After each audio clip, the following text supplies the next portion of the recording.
Hujambo na karibu tena mtazamaji wa The World News katika kipindi hiki cha ulimwengu wa siasa. Naitwa Adam Hussein. Hatimaye rais wa Marekani Bwana Donald Trump aliyetaka kuwaondoa wakazi wa Gaza, lakini pia aliyesema ataichukua Gaza, anasema hataondoka mtu yeyote katika ukanda wa Gaza. Na hii ni baada ya msimamo wa nchi za Kiarabu uliongozwa na Misri na mataifa mengine kama vile Saudi Arabia na mataifa yote katika Mashariki ya Kati. Baada ya mkutano uliofanywa na Misri pamoja na mataifa mbalimbali ya Kiarabu na yote yaliyopo katika ukanda wa Gaza, na kufikia makubaliano kwamba hataondolewa mkazi yoyote katika Gaza, lakini pia mpango wa kuijenga Gaza utakuwa chini ya Waarabu. Sasa rais wa Marekani anakubaliana na mawazo hayo kutokana na kwamba hakuna namna nyingine ya kufanya zaidi ya Waarabu kusema kwamba hakutakuwa na nafasi ya kuondoa watu wa ukanda wa Gaza. Hata hivyo, licha ya kauli iliyotolewa na viongozi kutoka mataifa ya Kiarabu, lakini pia makundi ya wapiganaji ikiwa ni pamoja na Hamas waliapa kupambana kwa jasho na damu na kuhakikisha kwamba hataondoka raia yoyote katika ukanda huo wa Gaza.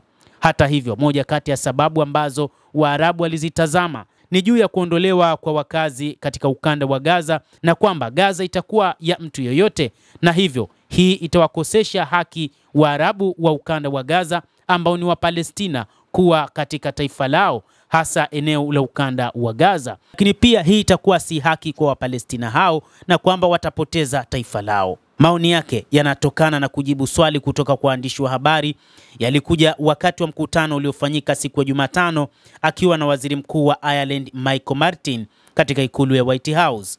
Ilionekana kupingana na mpango wa rais uliopendekezwa hapo awali kwa Marekani kuchukua umiliki wa Gaza, kuhakikishiwa Palestina na kugeuza eneo hilo kuwa Riviera ya Mashariki ya Kati. Lakini pendekezo lake lililotolewa mwezi Februari wakati wa hatua za awali za makubaliano tete ya kusitisha mapigano kati ya Israel na Hamas huko katika ukanda wa Gaza lilizua shutuma na kukataliwa na mataifa mbalimbali, yakiwemo mataifa yaliyokuwepo katika maeneo ya ukanda wa Gaza, huku kukiwa na wasiwasi kwamba liliimarisha hofu ya muda mrefu ya Wapalestina ya kufukuzwa kabisa kutoka katika eneo lao ambalo wamezaliwa katika eneo hilo na kwamba watakosa utaifa. Misri, Jordan na mataifa ya Kiarabu ya Ghuba yameonya kwamba mpango wowote kama huo unaweza kuyumbisha eneo zima.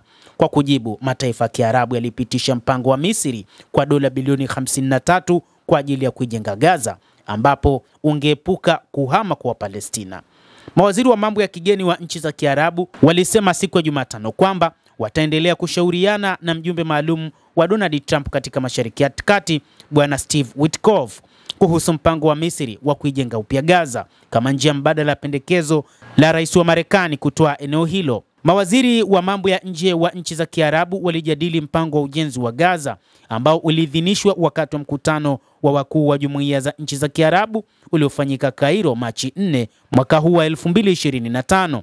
Pia walikubaliana na mjumbe wa Marekani kuendelea na mashauriano na uratibu wa mpango huo kama msingi wa juhudi za ujenzi huo. Wizara ya mambo ya nje ya Qatar ilisema katika taarifa yake. Mazungumzo haya yatatumika kama msingi wa juhudi za ujenzi mpya huko Gaza, mawaziri hao walisema katika taarifa yao ya pamoja kufuatia mkutano wa Doha huko Qatar. Kwa maana hiyo, ni wazi Donald Trump hana nguvu tena ya kuichukua Gaza wala kuwaondoa wakazi wa Gaza katika eneo hilo, na yeye mwenyewe amekiri hadharani kwamba Gaza itabaki kuwa ya watu wa Palestina, lakini pia wakazi wa Gaza wataendelea kuishi eneo hilo ambalo ni sehemu ya Palestina.